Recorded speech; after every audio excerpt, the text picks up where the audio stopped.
I forlængelsen af farveblanding med alle de forskellige smukke ark, vi fik lavet med plastikket og på papiret, sagde jeg, at vi skulle bruge noget af papiret og plastikket til senere. Og det er det, der lige skal ske nu. Jeg vil vise jer, hvordan du kan lave sådan en form for en lidt anderledes collage. Det du kan gøre, det er, at du kan gå i gang med at tegne en form for eventuelt, som jeg nu har gjort her, en fugl. Eller du kan gå hen og købe nogle færdige skabeloner og tegne efter. Jeg går i gang med lige at tegne min fugl op på et af de ark, jeg nu har lige klippet lidt til. Jeg lægger min fugl her, og så går jeg bare lige i gang med at tegne omridset. Jeg kunne også bare have valgt at have tegnet den direkte på papiret, men jeg synes nu, det er meget rart, når man tegner, at man så laver nogle skabeloner, for så kan man rykke lidt rundt på det. Sådan. Så har jeg faktisk lige fået tegnet omridset. Og det jeg nu skal, det er, at jeg skal have klippet min fugl ud i et klip. Det vil sige, at jeg må ikke gå hen, altså det her papir her, der må ikke være lidt nogle stumper tilbage. Så jeg går simpelthen bare i gang med at klippe efter mine streger.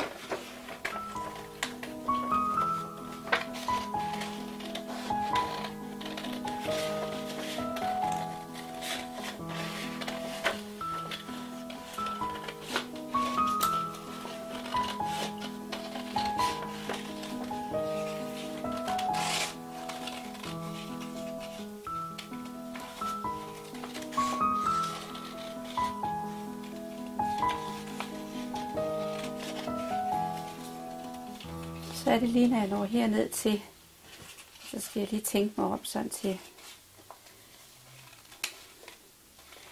at der ikke bliver noget, der bare lige hænger og dingler. Sådan der.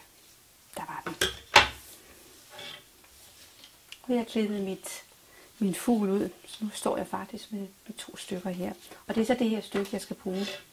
Nu vender jeg det om, og så har jeg jo fået noget interessant farvelægning, som jeg ikke ville have lagt på ellers. Så er det så, at jeg tager yderligere lige et stykke papir, og så er det mit plastikposer.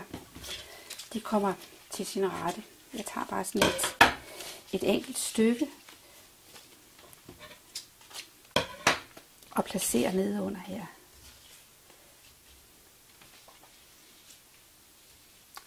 Så har jeg faktisk allerede givet min fugl en farve. Jeg har noget orange her, som jeg jo har blandet. Og det skal ligge her på som næb. Og så mangler jeg lige toppen af hovedet. Der synes jeg, der må godt ske lidt gult. Så der går jeg lige hen og klipper lidt i mit gule her.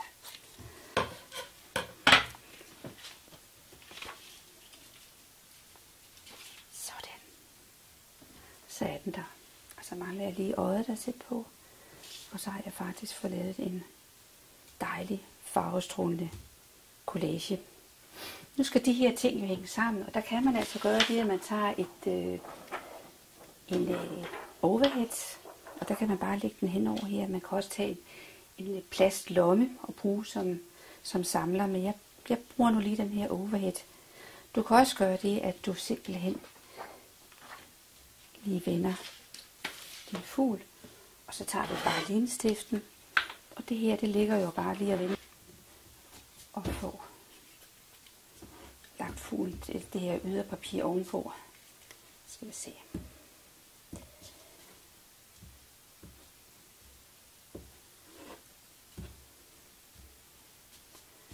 Sådan.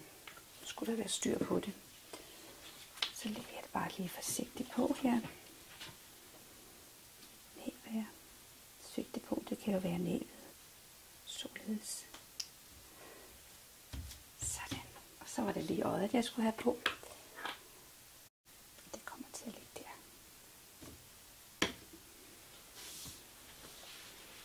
Og så har jeg faktisk fået kreeret en meget dejlig farverig collage ud af alt mit papir, jeg brugte til farveblanding. Samme princip, man tager sin limstift, og får limet det øverste stykke papir. Og så skulle man have hold på det. Hvis det nu er, at man sådan siger, at man vil godt lige gøre lidt ekstra, så kan man jo købe sådan nogle smarte passepartout-rammer. Og man kan også skære dem selv, men jeg vil nok anbefale, at man køber dem, fordi det er meget svært at skære sådan en passepartout-ramme fuldstændig lige. Men det kan også være op til dig selv. Men så jeg tror lige at afslutte med bare lige at klippe den her ren.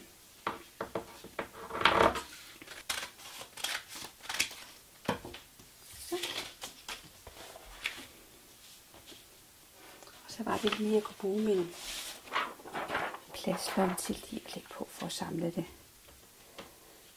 Sådan.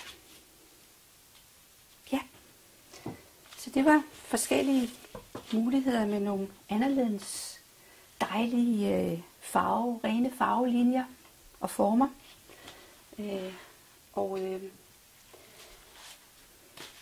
Så vil jeg blot ønske dig rigtig god fornøjelse med det.